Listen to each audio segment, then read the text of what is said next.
something else I want to talk to you about is Tulsi Sure. Gabbard. So I remember very vividly. I was a big Tulsi fan. I'm a big supporter of her views and her work.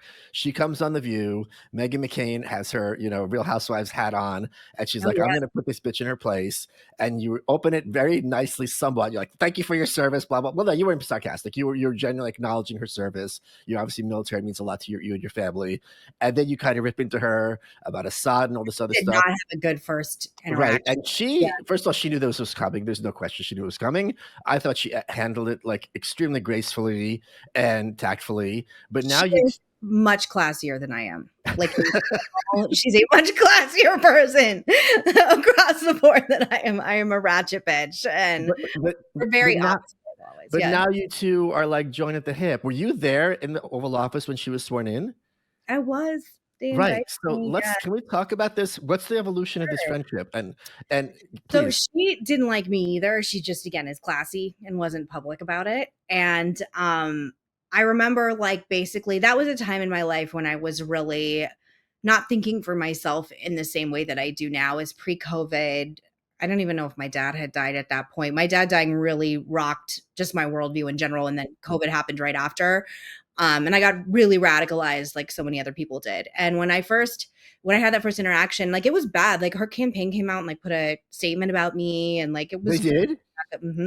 like it was bad. And then Van I know it's a really awkward way to meet your one of your best friends. Wait, can we say something? Because I made this joke about Biden about have you ever fucked up a debate so bad you lost your job and your house?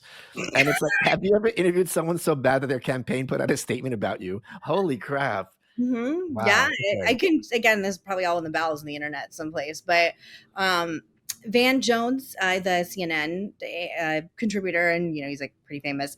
We're friends, and Tulsi is friends with him, and he texted both of us at the same time that like we're both really wrong about each other, and you actually really remind me of each other. Oh, And I was like, what are you fucking, respectfully was like, what are you fucking talking about? Like, we could not, we still are extremely different in a lot of ways. I mean, I think like our core values are similar and we have similar views on the world and like the same things. But, she's like extremely healthy, works out every day, like is just leads a different lifestyle than I do. but I got to So, interrupt also before you go because I've met Tulsi. I've spent some time with her. I don't see it at all because you don't see first of our all, friendship at all? no, I don't see that you are where Van Jones is coming from for several reasons. First of all, she's a bro. Like Men love her. Yeah, yeah, you don't totally. see this on TV. It's like, oh, this is the one girl who's with the dudes because she's from the military. Like it really comes through in person, and she also She's has like this kind good of at shooting and hiking and all yeah, those. yeah. There's Mhm. also this kind of standoffishness about her and this kind of regalness about her, and you're just like, come on, let's go get ice cream wearing overalls. So you would I think think she's she shy. is how people think you are. I think that there's this kind of like air about her that you don't really have.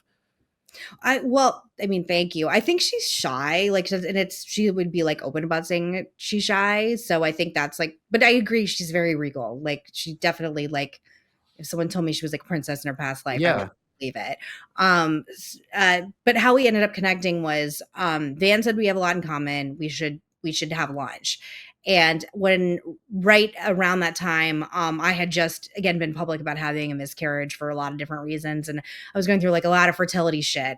And she texted me and was like, Van said, we should maybe give this another shot. And I would love to have lunch with you after I'm coming on The View. It was like in a few weeks.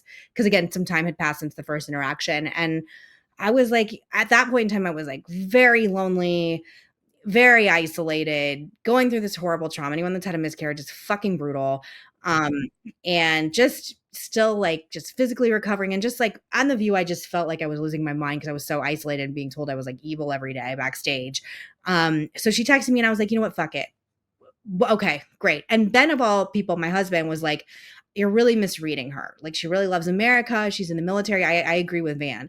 So we ended up having lunch after she came on The View. It was a much more happy, polite experience when she came on. And then we ended up having lunch for like, it was like 4 hours. And I was Oh. like crying. And she basically opened up, and I'm not speaking out of turn. We did an interview about this about a year ago. She had been going through IVF and had a lot of fertility Oh struggles herself. wow. Okay. So we really bond. I was like, and I hadn't really talked about it with anyone. And all my girlfriends, like at the time, were just like having babies really easily. And we really like, we prayed together. Like I was like, I'm so sorry. I was so mean to you. I'm an asshole. Like blah, blah, blah. And she's like such a forgiving, loving person. She was like, no. And then she was running for president at the time. And I was like, nobody understands how awful running for president can be other than me. Please call me if you need anything, anything. And so basically we just like started texting about like just normal shit on the campaign trail. I would send her like care packages of like pajamas and candles and things so she could try and relax when she was on the road. I ended up going to some of her events. She invited me to be her guest, which I really fucking regret not doing, to the debate where she slaughtered Kamala. And I just couldn't go because of my view schedule at the time. And I really regret not taking time off because that would have been like fabulous to watch in person. And our friendship just grew over time. And that was like, it was in 2018. So it's 2025, however long that is. And we just became really close. And then one of the things we really bond over is people really love us, but people also really hate us. And we both feel like misunderstood, I think, by the media and have been really targeted for all the wrong reasons. And we really bonded over that. And she's just like, I feel very privileged that I get to have this kind of relationship with her because she doesn't let a lot of people close to her. And she's just funny and fun and kind.